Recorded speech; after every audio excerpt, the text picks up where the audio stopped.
lagi sambil kita menunggu konferensi pers yang akan digelar oleh juru bicara pemerintah untuk penanganan COVID-19, Ahmad Yuryanto. Kembali kami menginformasikan data yang disampaikan oleh Ahmad Yuryanto berdasarkan hari Jumat, yaitu jumlah pasien positif corona terus bertambah. Hingga hari Jumat tercatat 1.046 orang positif. Kemudian terdata 86 pasien yang meninggal dunia dan ada 46 pasien sembuh. Hal yang terkait dengan sudah kita laksanakan dari hari ke hari. Yang pertama, saya kembali mengingatkan terkait dengan beberapa kebijakan yang telah dibuat oleh pemerintah di dalam kaitan dengan penanganan COVID-19 ini. Yang pertama, kita harus menyadari betul bahwa fondasi dari keseluruhan sistem pencegahan dan pengendalian ini adalah terletak pada bagaimana komunitas, bagaimana masyarakat bisa berperan aktif di dalam konteks untuk melakukan pemutusan mata rantai penularan yang terjadi di masyarakat. Oleh karena itu, maka pencarian kasus positif di tengah masyarakat melalui penelusuran atau tracing dengan kasus positif yang kita rawat di rumah sakit menjadi penting. Oleh karena itu, maka upaya untuk melakukan tracing ini akan kita perkuat dengan melaksanakan penelusuran dan melaksanakan screening, pemeriksaan cepat untuk melihat kemungkinan adanya kontak dekat yang ada di sekitarnya yang positif. Ini yang menjadi penting di dalam kaitan dengan pelaksanaan tracing. Kemudian yang kedua, melaksanakan perawatan bagi kasus positif yang kita temukan atau kasus yang diduga positif kita temukan, baik perawatan itu dilaksanakan secara mandiri melalui isolasi diri maupun isolasi di rumah sakit. Oleh karena itu, protokol isolasi diri di rumah ini menjadi penting untuk betul-betul dipahami oleh semua masyarakat. Karena dengan isolasi diri yang baik, maka kita akan memberikan jaminan bahwa tidak akan terjadi penularan yang lebih lanjut di lingkungan keluarga ataupun masyarakat.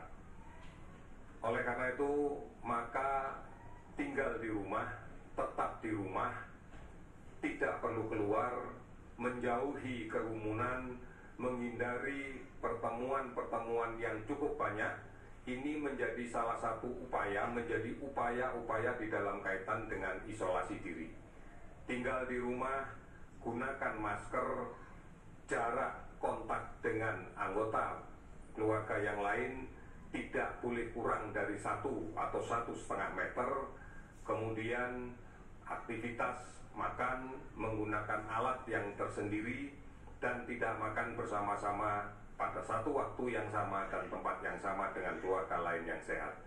Ini adalah bagian dari isolasi diri. Di samping siapapun yang melaksanakan isolasi diri diwajibkan untuk melaksanakan monitoring diri. Artinya segera amati kondisi tubuhnya. Apabila panas, apabila menjadi semakin batuk, apabila kemudian disertai dengan sesak, maka segera hubungi layanan kesehatan yang terdekat. Apabila kemudian isolasi diri tidak mampu dilaksanakan, maka harus dilaksanakan isolasi rumah sakit. Rumah sakit yang berada di sekitar kita sekalian sudah ada yang disiapkan untuk menjadi rumah sakit untuk perawatan COVID-19.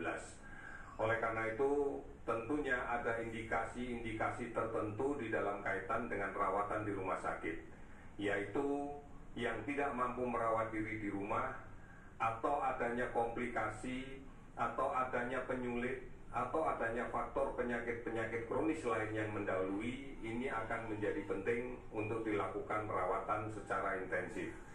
Inilah sebabnya maka kita menyiapkan rumah sakit, dan banyak sekali rumah sakit yang berpartisipasi, bukan hanya rumah sakit pemerintah, bukan hanya rumah sakit TNI, Polri, rumah sakit BUMN, tetapi rumah sakit swasta pun banyak yang mendedikasikan untuk merawat COVID-19 ini. Inilah yang menjadi penting.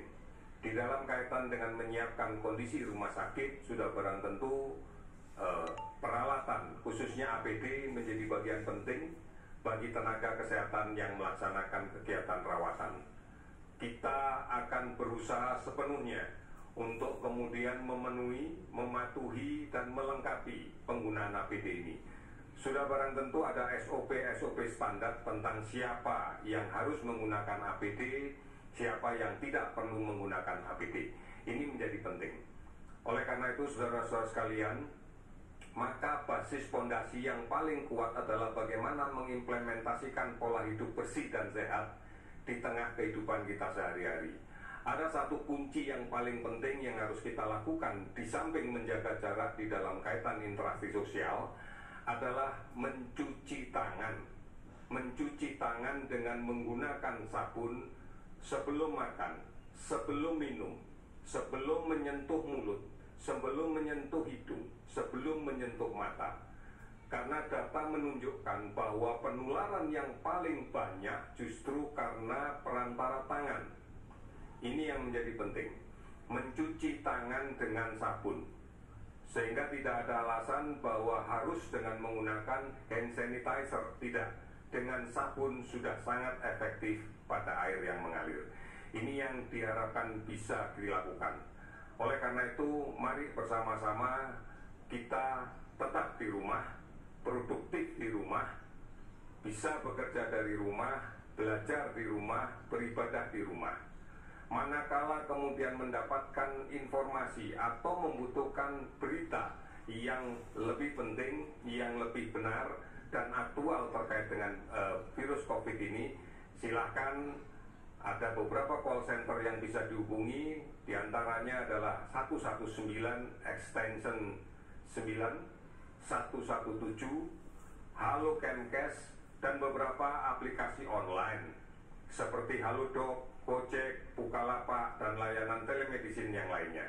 Manfaatkan ini sebaik-baiknya sehingga diharapkan kita akan bisa mendapatkan pengetahuan yang benar, mendapatkan pengetahuan yang akurat, dan kita tidak perlu khawatir lagi secara berlebihan. Saudara-saudara sekalian, pada berikutnya kami akan menyampaikan perkembangan data dari layanan rawatan di rumah sakit dengan kasus-kasus yang konfirmasi positif. Pada hari ini telah terkonfirmasi dari tanggal 27 Maret pukul 12.00 sampai 28 Maret 12.00 sebagai berikut.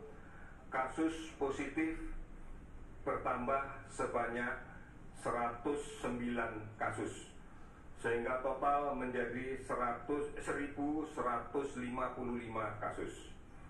Kemudian pasien yang sudah sembuh dan diizinkan pulang bertambah 13 orang, sehingga total menjadi 59 orang. Kemudian dilaporkan kasus kematian pada periode ini sebanyak 15 orang, sehingga total kematian menjadi 102 orang. Oleh karena itu, kita masih memprihatinkan kondisi ini karena terbukti bahwa penularan masih terjadi, bahwa kasus positif masih berada di tengah-tengah masyarakat, bahwa kontak dekat masih terjadi, bahwa kebiasaan mencuci tangan dengan menggunakan sabun masih belum dimaksimalkan. Oleh karena itu, harapan kita, mari bersama-sama. Yang pertama, jaga jarak kontak fisik dengan siapapun, bukan hanya di kantor, di luar, tetapi juga di rumah. Kemudian yang kedua, cuci tangan dengan menggunakan sabun dan air yang mengalir sebelum makan, sebelum minum, sebelum menyentuh wajah, sebelum menyentuh mulut, hidung, dan mata. Ini menjadi penting karena inilah yang menjadi kunci penularan secara tidak langsung yang sering terjadi dan kita hadapi.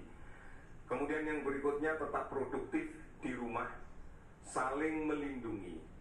Lindungilah yang sakit agar dia bisa melaksanakan masa isolasi diri dengan maksimal.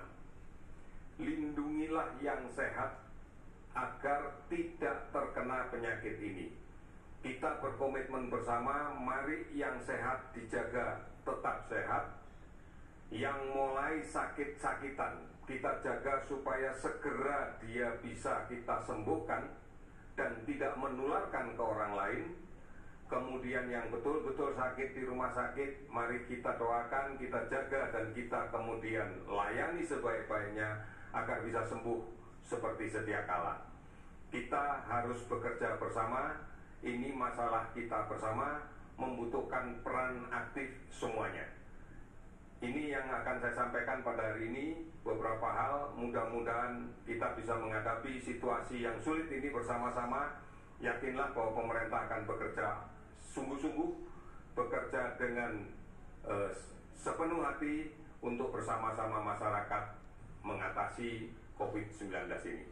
Terima kasih, selamat sore.